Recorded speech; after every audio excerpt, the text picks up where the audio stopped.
Hello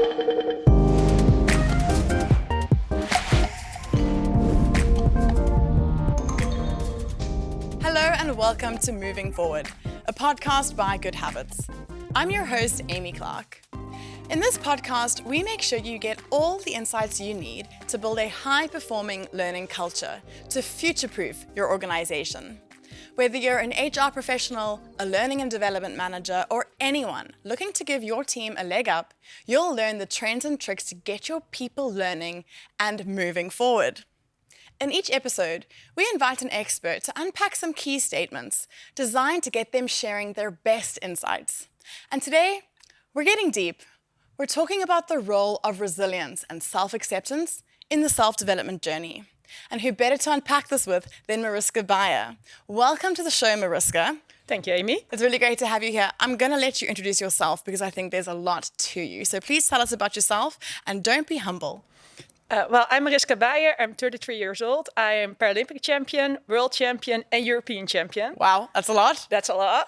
But my journey is more than just being awesome at wheelchair basketball. I used to have cancer as a child. I have multiple chronic illnesses, had 2 accidents as a pre-teenager, like I was a young kid. So my journey to sport and happiness was finding myself. Wow, that is quite a lot that you went through at a very young age. And I mean, you say everything with such a smile on your face, with so much positive energy. And I love how it was not easy. Your journey to happiness. Yeah. So as you know, around this podcast, we sort of center things around a couple of statements. But before I get into our first one, would you mind just going into a bit more detail about this journey to your wheelchair basketball championship, including what's led you to be in a wheelchair? When I was 1.5 years old, I was diagnosed with kidney cancer. And in between my chemotherapies, I was at home, of course. And one day I fell down the stairs together with my mom. I landed really bad on my right leg. I broke my upper leg bone from my right one. In the hospital, they didn't correctly do it. So in the end, my right lower leg died off. Of course, hospital tried to fix it. I got transferred to the academic hospital in Amsterdam. But in 5 years, I had like 30 plus surgeries. We stopped counting just to make it easier. And in the end, my foot had to get amputated. But the day that was March 11, 1998, that my foot got amputated, that was the day that my life started again. Wow. Because that moment, I didn't have pain anymore. I could stand on my prosthetic. In the meantime, I learned how to deal with my illnesses. I have bad asthma, I got bad eczema, multiple allergies like food, animals, outside nature, name it, I'm probably allergic for it. Wow. So I also had to deal with my body, but also how to deal with able to walk and then a wheelchair and then learning how to walk again. It all looked like my life was going a little bit better. I was bullied in school because I had issues with myself. So children are mean. Horrible. Like I can understand it because like our brains were not fully developed yet. I was an easy prey. But the moment that really stopped my life in a good way was when I went to the gym for the first time. First I tried badminton. Wheelchair badminton. I was doing all right. Like I could go fast in my wheelchair. I could go I was pretty good, but I didn't have truly fun. But one of my teammates there, he was like, "Yeah, there's also wheelchair basketball. That's 10 minutes away from here. Let's try that out." And that moment, like I can still remember the sound of the people screaming in the gym, the smell of burnt rubber on the wheels and the ball bouncing and just that energy on the court. I was like, this is amazing. And still every day, I mean, today was my rest day. That's why I'm here. You're allowed. I'm allowed to also do nothing at some days. But I'm still in love with that same experience. Like I love being on the court. I love showing people how amazing my sport is. That was for me the turning point of my life that I was like, I can be happy. I can be someone that's more than a sick, disabled kid. Oh, that is such a beautiful story. I mean, Yeah. the look on your face when you're talking about Yeah. it, I think sport has such a power to do that for so many people. And I'm Definitely. so happy for you that you found this thing that really makes you feel alive. Yeah, and I'm also happy with the people around there, because when I got my second accident that messed up my other leg, I was already playing wheelchair basketball, and they really built me up as a person. Like, they helped me, guide me through the system. Like, how can I deal with constant pain? How can I deal with facets with the government, like how to get the right wheelchair? They guide me through life, and now it's kind of my passion to guide others to be as awesome as you can be. Amazing. Well, that's exactly why you're here today, because we're in the business of helping everyone be their best selves. So I think we can have a lot to learn from you. So with that, I'm going to go into our first statement, and please give me your thoughts on this. Resilience is an essential skill for your personal life. I mean, I have to agree with that. Like, that's my entire spiel.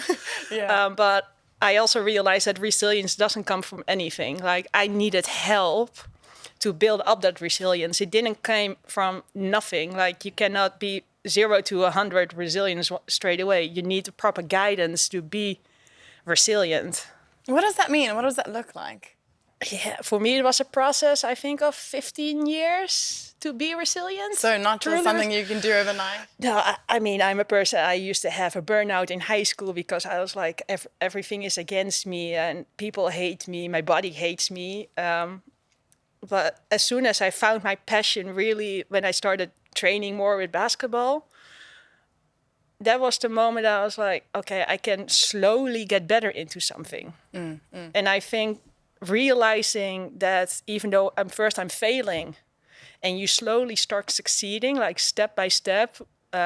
With the national team, we say, every day we try to be a little bit better than yesterday. And I think that is the same as being resilient. That it's okay to fail as long as you can keep trying to improve. It's quite a mindset, really. I would say resilience, yeah, you can look at it as a skill, but it feels like it's more of a mindset that you've cultivated over all of these years. It's fair to say you're a professional basketball player, obviously. So then it pays my mortgage. So. So then I would say that resilience extends into your professional life as well, because I'm sure your professional career isn't all sunshine and daisies. No. Tell me more about the different kinds of resilience, because, I mean, physically, you need to be resilient. Yeah. Your body's obviously given you some challenges, but there's also mental and emotional resilience. Oh yeah, definitely. I mean, mental resilience, that's every single basketball game, every single practice. When you're down by, 15 points by halftime, you still have to find the mental ability to keep fighting for every single possession of the ball. Because if you don't fight for it, then you will lose the game. And there's one thing I hate in life, and that is losing. Luckily, with the national team, we don't have a lot of experience with losing the last 8 years. Well, okay, so you're on a good streak. We're on a good streak, but it doesn't mean we only win. Like, we have games that we lose. We have possessions that we lose. I make mistakes all the time. But I think our power is that we accept that we make mistakes and that we learn from it. And we make footage of every single thing that we do from training to games. So we can always watch the video back like, hey, why did you turn left instead of right? Or why did you make this read instead of, why did you make a pass instead of a shot? Or Okay, so what you're looking at really is sort of reflecting on everything. Because I was going to ask you, what are some things you can do in those moments when you have failed? Yeah, just learn from it. Learn from it. But that's the same, I also work a little bit part-time, not a lot. But I can imagine as a full-time employee, you have a really good reflection moment with your manager or with your team members that you have around you. Like, hey, can you help me with this? Or how do you approach this problem that you have on your project? Yeah, absolutely. I mean, in the business environment, we do, of course, have these set moments of reflection. We have performance appraisals, things like that. But I often think it doesn't happen regularly enough. People tend to wait for these moments, these set moments throughout the year. But sitting with your team and reflecting at the end of every project, for example, I mean, in my team, our projects run sort of over a course of 3 to 6 weeks. That's often enough. In fact, it could be every day, sit back and think, what did I do today that I could do better yesterday? I mean, very much like what you said at the A beginning. little bit better every single day. A little bit better every single day. I love that. Looking at today's environment, things change a lot. Things are quick. I mean, if we even look at sort of the last Olympics, things went a bit haywire. They had to move it by an entire year. A lot of people were very sad. Were you supposed to play in that Olympics as well? You did Yeah. eventually, of course. I mean, a year later. a year later. Like, I was stressed out that summer of 2020. I mean, you've trained for this thing and then things get derailed. Well, the main issue was, I think that really showed the resilience of my team in total. Like, in March, we got the lockdown. But only in June, we got the news that the Paralympics and the Olympic Games were postponed.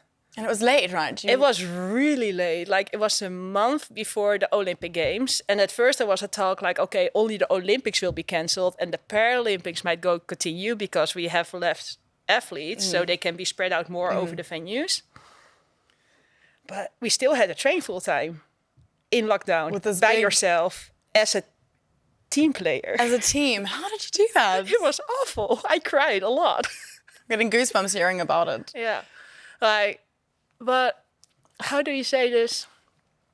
What I liked most about that period, it might sound really weird, it also brought us closer together. I never talk with my teammates as more as during that time, because normally you train, you have a little chit chat, maybe around training and when you're sitting on the sideline. But now you were calling with your teammates to ask and tell about how you were doing. And I think that support with each other, that really helped us reinforcing like, hey, we're not training for nothing. We're still training to be the best version as we want to be. Yeah. Because we know if we train, the other teams might not be training as continuously as we are. Yeah. We were super fit getting out of lockdown. Stay ahead. Like, I still train twice a day. I'm really glad to hear that your teammates were really supportive at that time. With that, could you tell us a bit more about some strategies maybe you use in the team even today to improve that resilience, things that we could maybe learn from in the business environment? I think that's a really hard question. That's why you're probably asking it as well. I think the main thing that we do as a team is that we do it together. Like, even Monday's practice, that's 2 days ago, we had an awful practice. Like, it was so hard. We were almost all crying and puking on the corner. But we did it together. And I think that's the same in the business environment. When you have a really hard project, you have to work together. And if you then succeed and maybe your proposal get approved, that's the more happy you are because you worked so damn hard for it. And especially when you have a group of people around you that helps you with it, that makes it even shine a little bit better. Do you have any more strategies that you think a coach or a team manager, for example, could use to help their teams work together and be more resilient? What are some things your coach does? I think the coach puts us in a good position to shine. Like, he gives us the tools, like, we have different strategies to have an offense against other teams. And he says, I give you the foundation of the house, and it's you guys' job to make it all look pretty and like put in the interior into the house. I think that's also kind of manager's job, like to make sure that his team members have the right tools to succeed in the business. Yeah, no, that's absolutely. And everyone has has their own way to succeed for a project. Or in my case, like, I can only be the player that I know I can be. I cannot be Jits Gorbo or Cher. Like, I am not able to do what they do, and they're not able to do what I do. But it's when we work together, we make this beautiful house. I love that. I feel as a manager myself, the tendency to want to build the whole house is there sometimes. Sometimes you have to let go. You've got to let go. I love this idea. Foundation, let them build the house. I mean, it's a great analogy. Yeah, exactly. Kind of build it, but make them decorate. Make sure it's strong. Yeah. Cool. Well, with that, I think it's time to move to our next topic, our next statement. And that is, building resilience starts with self-acceptance. Now, you've got quite a journey of self-acceptance. Tell me about it. Yeah, I told in my introduction, I was bullied in school. Like, that started in primary school, went worse into high school. That was because yeah, I was the weak kid. I was the only disabled kid in school. But that's not the real problem. Like, that's the superficial problem. The real problem was that I didn't accept that I was ill.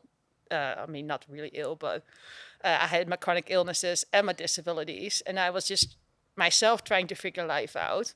My view when I was younger was, I don't trust my body, so nobody else should have to trust me. And that just kind of creates a conflict. But once I started really diving into it with long therapy sessions, I started to realize, like, yeah, I am good as I am. Like, I had to put in a mantra. I have to tell myself in the mirror, I am good as how I am. Like, there's only one person that can be me, and that is me. But it took me 20 years, like, to accept myself truly. I told you I might cry during this episode. Like, it's so beautiful. And I see that individuals who struggle with that really do struggle in a team, because there's feelings of imposter syndrome coming in, or constant self-doubt. Can I do this? Or, you've obviously done a great job, but not able to take credit for it. Yeah. And it holds people back. So I think, obviously on the court and in a team, being able to accept yourself, your abilities. I mean, that's the most amazing thing about my sport. I mean, I can imagine all sports, but I only have the experience with that with basketball. I started building up confidence on the court. That's where my confidence in myself started. And as soon as that confidence grows, then the confidence outside of basketball grows slowly with it. Like, it was a decade behind, like a decade at least. But it was there. It follows on. Yeah. I wonder how this could be done in a work environment, because I could see that helping individuals in a team realize their potential and acknowledge their own achievements. I think this is why celebrating wins is so important. Could be a good experience filtering into their personal life, because you're constantly trying to build these walls between personal and professional. But as I can see with how good friends you are with your team, that does kind of fall away. I mean, it was not in the beginning. Like, I've been I've been with teammates of my national team, with some of them since 2010, 2007 even, when I slowly started getting into the national team. Of course, I was scared of people, but they were trusting me to do certain tasks. And by giving me that trust, they gave me that just a little % of extra confidence. And I think that's important. I really love that your team sort of gave you that trust and confidence, because I know that this certainly is the same in a business environment. When you give people the opportunity to step up, you put trust in them, I mean, you no doubt see them starting to flourish. And my hope as a manager myself is that when I can get that dynamic in the team and they start celebrating their achievements and looking at what they've done, I hope so much that trust in themselves starts moving into their personal lives, because, we try and separate business and personal life these days. But as we can see by your friendship with your teammates, that it's not so realistic anymore. I mean, I can imagine in a sports team environment, it's more extreme than in a business environment, but you still need each other. Yeah, absolutely. And, it's a bit strange as a manager. You do see how people's own self-doubt and imposter syndrome and kind of those sorts of things do manifest in the way that their work presents. And it's always a question for me, at what point do I start trying to intervene in things that I know that is a personal struggle for them that's impacting their work, or, where do I draw the line? But this is also where other help comes in. I mean, you mentioned you had a therapist, lots of therapy sessions. Still, everyone should have a therapist. I mean, the conversations are not different than a couple of years ago, but I still love my therapy sessions. Like, it's not every week anymore. I don't need that. But whenever I have an issue with something, I just want to spar with someone about it, I just send an email like, hey, when can we talk? And then we have a Skype date. Well, that's good that you know that about yourself as well, because, okay, we're talking about self-acceptance here, and self-awareness, I think, comes into that because... And I mean, don't everyone needs a little bit of therapy nowadays? Everybody literally needs therapy. You don't have to be struggling, and I think that's where people sometimes get it wrong. They think, but I'm fine. I'm having a fine time. Yeah, but are you really? There's a difference between being fine and thriving. Yeah. And, in positive psychology specifically, you want to be thriving, not just surviving. Thriving is amazing. Well, clearly, you're showing us how it's done. But more practically, what are some activities or things you've done to help really boost that self-acceptance? The activities. You mentioned a mantra earlier. Yeah, so I have whenever I'm still in a slump, I still say that to myself, I am great. I'm the greatest me that I can be. I'm the best version as myself as I am here today. Whenever I'm in a slump, I love saying that to myself. Even my coach, whenever I do some dumb shit on the court, I'm okay with making a mistake, but I'm not okay by making the same mistake twice. And that's a different philosophy. I'm not afraid to mess up on the court. But I hate it when it's like a snowball effect. That's a problem. But my coach knows that. So whenever I make 2 mistakes in a row, they just quickly pull me off the court. They just make a sub. A minute later, I'm back on the court. I just have a little bit of a breather. I can clear my mind. I probably have some good reinforcement by the coach. Hey, you know what you're good at. Go to your spot, get a basketball, shoot it in the hoop. That's my job. That's your job. That's my job. And once you get it in there, you can forgive yourself again. Yeah. I also don't know, I don't have to forgive myself because making mistakes is human. But the problem is sometimes you have, how do you say this? You have to stop the momentum when it's negative. I get you. You're and I getting think triggered. As a manager, there's the same role as a coach. If you see that happen, if someone makes a mistake, that's okay. How do they recover from it? That's the most important question. Yeah, absolutely. I love that. And how do you help stop them from spiraling? Because just as you say, you can start getting into this negative cycle if you've made a mistake or if you've failed. You stop before you get upset. Well, it kind of depends. I played basketball with 11 teammates. It's 5-on-5, and everyone has a different approach. For me, it's when I'm being down, semi-down, it helps me when they give me straight, short instructions, go here, do this. Other are okay, just let me brew for a second, and 2 offenses later, I will be open for communication again. Some are hey, just say, make me laugh a little bit. I'm yeah, do normal, you know better than this. Kind of with a little jab, with a laugh. So everyone has a different approach. I think the power of my team is that we know each other so well, we know what to do. Because every human is different. Every team member needs a different approach to get out of that negative spiral. And of course, you cannot get them out of the spiral every single time. Because that's also human. And that's okay. That's why we're a team. If someone messes up, we have 4 other people on the court to fix it. There's other people to fill in the gap. Yeah. What I'm really hearing is that there's different ways that you support each other, and it really comes from knowing each other really well. And I think what I'm taking from this is that a good idea would be to really find out from people in that moment, what do you need? Yeah. How? Just a simple question. What do you need from me? How can I help? That simple thing could probably go a long way in a lot of teams. Yeah. Because, also as a manager, you try and have all the answers and you want help, but you need to actually ask people what it is that they need from you. Open communication. Open communication. It comes back all the time. Communication is key. They say that for a reason. Let's talk a little bit about motivation. Because when you're struggling and you're feeling irritated and down, and you're feeling like you can't perform at your best, how do you motivate yourself or others around you? I mean, when I'm personally down in the dump, my motivation is I can still push hard in my chair. I might not make the right decisions, but I can still do my best. And if my best is not 100% that people are used to, then it's kind of their problem. Because you cannot give more than your current 100%. Some managers or coaches are yeah, give me 120%. That's impossible. I'm doing my best. I'm doing the best I can. So you also have accept not only yourself, but you also have to accept that others also have their issues. Like nobody is 100% all the time at the same time. If you, I think I had a one tournament, 2018 World Championships, the final.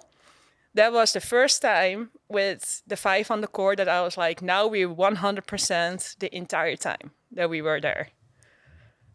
That must have felt But amazing. that felt amazing. Like, I don't even remember what happened on the court there.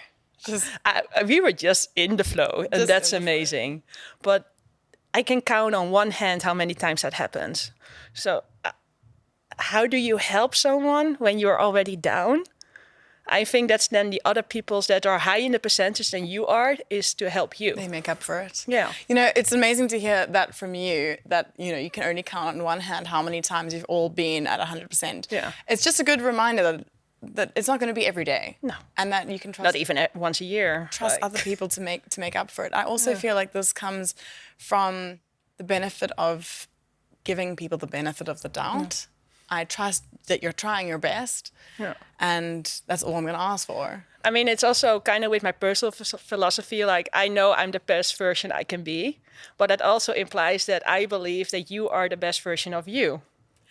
You know, this is really triggering me because I have this constant debate with my husband. It came from a Brené Brown podcast where she chooses to believe that everyone's trying their best because it just gives her this better outlook. And I really believe that too. I love that. I think you believe it too. Yeah. That's easier when you think everyone's trying their best. Yeah. Well, I'm going to move on now to our third statement. Our third statement is resilience is critical for effective leadership. Hell yeah. Hell yeah. That's an easy I love one. It. Yeah, and we've spoken a lot about it in a team. But let's talk about how resilience might be a bit different for a coach or for a leader. What would be your take on that? Yeah, there's definitely a difference. Even for my personal growth, first I was trying to be a little bit more resilient and have more confidence on the court as the rookie on the team and now one of the leaders on the team. And if I perform, most of the time the team around me performs as well. So I think showing resilience by not giving up, even when we're down, go hustle for every single possession, that's important for the younger girls now to see that happen, even with all my years of experience on the court, that I'm still going for it. Because if I don't go for it, I'm giving up, and I don't want to show the rookies that. I just want to dominate everything what I do. I think I'm hearing a lot about basically role modeling. Yeah. Role modeling this can-do, powerful attitude. I also think leaders have a bit of a different dynamic because they also need to be resilient sort of for the team, strong for the team. Do you feel that pressure sometimes? I mean, yes, but I'm used to it. I love that feeling. Like, I perform pretty well under pressure. And what about those who don't? Not everyone does. Well, my teammates always laugh that I'm stuck in my basketball bubble on tournaments. And I'm just pulling slowly my teammates with me in my basketball bubble. And then we shine. Wow, you sound like a force to be reckoned with. I mean, I have a nickname. Oh, yeah? It's called The Beast. Okay. So, yeah. Okay, good, okay. I can see why. And let's talk about some characteristics of the Beast. So obviously you're pretty determined. Determined, powerful. Quick. Strong. Never giving up. And smiling. Adaptable? Yes. Most of the time. Let's talk about adaptability. How do you have to adapt? Why do you need to adapt? I mean, of course, my life is adapting on the go all the time. I use my wheelchair most of the time. I walk short bits. I have to figure out when I go to holiday, like how can be on holiday on the most relaxing way possible with my chair. That sounds for regular walking people for no issue, but I have to make sure there's no steps, no stairs. Is the door wide enough for a wheelchair to go through? Like all these extra steps to undertake, it calls for adaptability. You're right. It kind of flows into the basketball court as well, because every team tries to stop us. That's an amazing comparison. We have different ways to bypass that, because we train every day the offenses that we do against opponents, of course, against our own teammates. So we know all the solutions. And we know we're smarter than the opponents because we ran through all those different options naturally during practice. By adapting and, like, we call it reading the court, like, we read what the opponent gives away. So you have to think on the fly about where's my best position, where do I set a pick, where do we pass the ball to have an open layup. Like, it's all about reading, reacting, and adapting to the situation. It sounds like there's quite a lot of creativity going in here. So that's definitely another trait, I would say, of a really good resilient leader. You think so too? Definitely. Without creativity on the court or able to read the other team, what they give away, you're nowhere with basketball. You need to adapt to what they're doing. You have to have the right mindset for I know what they're doing, so I can outsmart them, but also know the way around with your chair to make the right read. You mentioned mindset a second ago. Can you tell me a bit more about that mindset? The mindset, like my mindset is I'm going for every single ball. I'm not losing a single sprint of the opponent. I just love giving it my all. That's my nature. That's who I am. I hate sitting still, and that includes on the court. Most of the time I get yelled at that I'm moving too much. I just have to be stationary sometimes. But that's part of my own mindset, that I want to do the best for my team. I want to work for my team. And I want to work together with my teammate. Like with wheelchair basketball, we play most of the time with two sides and a person in the middle. So you have to work with your partner to get the right position. And that involves communication. Where is your chair? Where's your teammate's chair? Like, how can we outsmart the defense to get the best shot? And you have to be kind of in their heads. I'm hearing partnerships. You really have to sort of be a unit there. And of course, I try to attack the weakest opponent. Because that's also part of the game. You're hunting out there as well. Oh, yeah. You are hunters. That's amazing. All right, well, I think it's about time to head to our last statement of the episode, and that is, you only need yourself to build resilience. I definitely disagree. Yes, I think we've heard enough about your team Yeah. to know. Tell us more. Who does it take? Who does it take? It takes your family at home, your colleagues, your friends, your teammates, because they will build you up. They will be your foundation for you to flourish. I love that. You know, I was also looking through a few articles about this, in fact, and this seems to be quite a misconception in a lot of companies where they're like, okay, well, we'll offer training on resilience and we will tell people how to be resilient, but they forget to provide the supporting environment. Yeah, then it's useless. Then it's useless. You're like, oh, that's great. Now what? You know, you don't have that support system. Tell me more about how you support your other teammates to be resilient. I think it's not really teaching about them being resilient. I think it's more about being there for them if they need you. Like, if they're struggling with something, I will give them a helping hand. But if they succeed, I will be the first one to cheer them on. Like, during the season, we play against each other as opponents. And when they make a nice action against me, I'm like, God damn it. Why do you do this in my face? And I'm like, yeah, good job. Well done. Well done of shooting that ball in my face.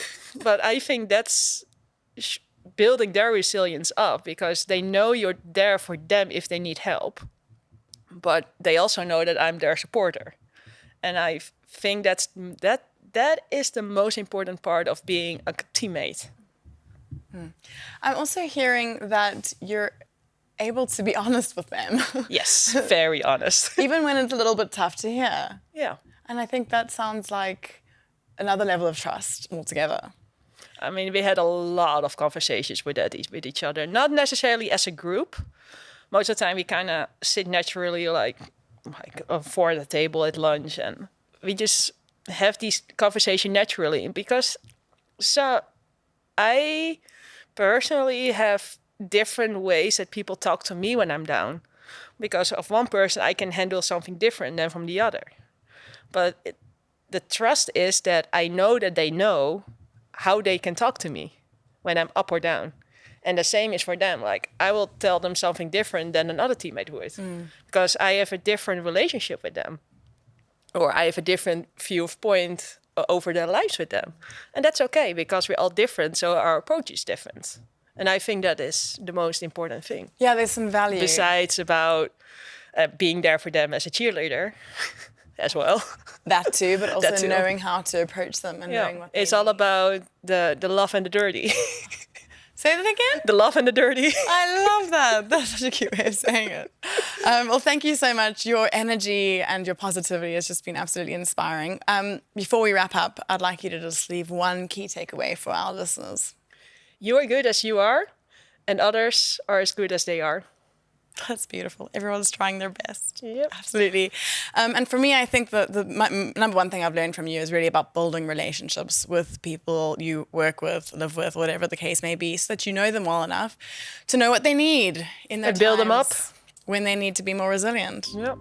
Thank you so much for joining us, and thank you for everybody who's tuned in. If you learned something new and enjoyed this podcast, please send it to a friend or a colleague. You might help them move their people forward too.